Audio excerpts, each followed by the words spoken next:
Good morning, chickadoes and chickadees. Today is Tuesday, December 1st, and this is your lesson video. So today's focus is chapter 8. And again, as you're going through the chapter, I want you to focus. Yes, the story is great, and we'll talk about the story in just a second, but really focusing on that sentence structure. Look at those phrases. You recognize if it's a tridactic, it's a periodic, it's an accumulative, the rhetorical question. Start pulling those beautifully crafted sentences because we want to appreciate the art of writing, of having that voice, that cadence, a melody within the writing that kind of pushes the reader forward and moving onward, and that suspense that sentences create by leaving that final thought, that concluding thought at the very end and building it up with extra information in the beginning. Again, just appreciating the sentence structure and the variety of sentence structures that Fitzgerald uses. All right, so chapter 7 was the climax.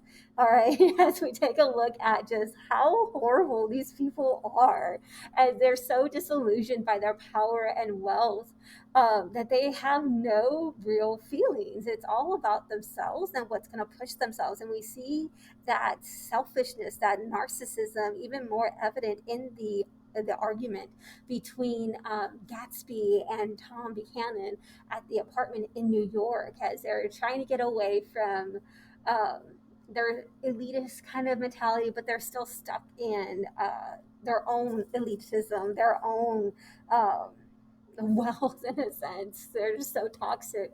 And so we have this argument between Tom and Gatsby, and just to kind of prove like Tom is man, that he is one uh, uh, he's won her Daisy, because even in the argument, you notice in the conversations that she is going towards him, and just kind of prove his worth, he sends them off.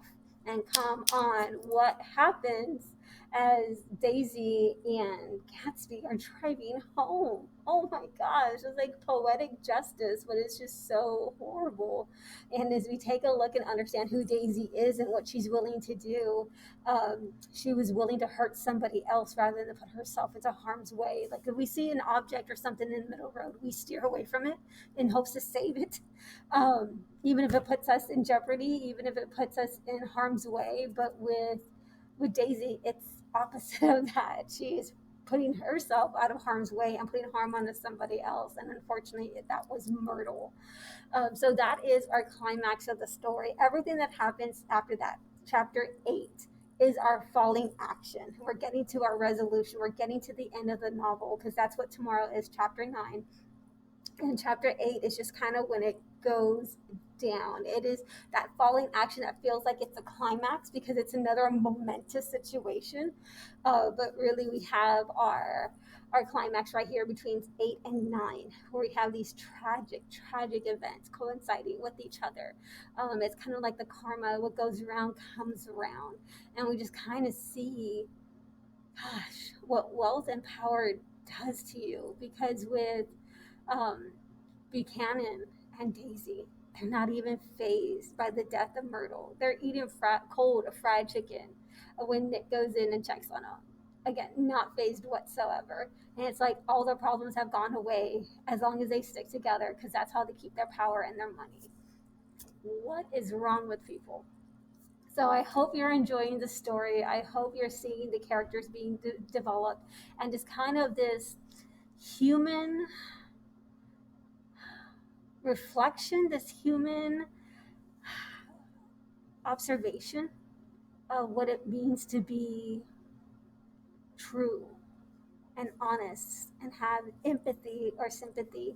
And we see it from the eyes of this innocent character such as Nick, who didn't even realize that it was his own birthday. He's been so wrapped up in this warped, toxic environment that he has failed to observe his own 30th birthday. Um, as we can see, that's what narcissists do to you. They kind of remove you from the equation, and it's all focused in on you, focusing on them.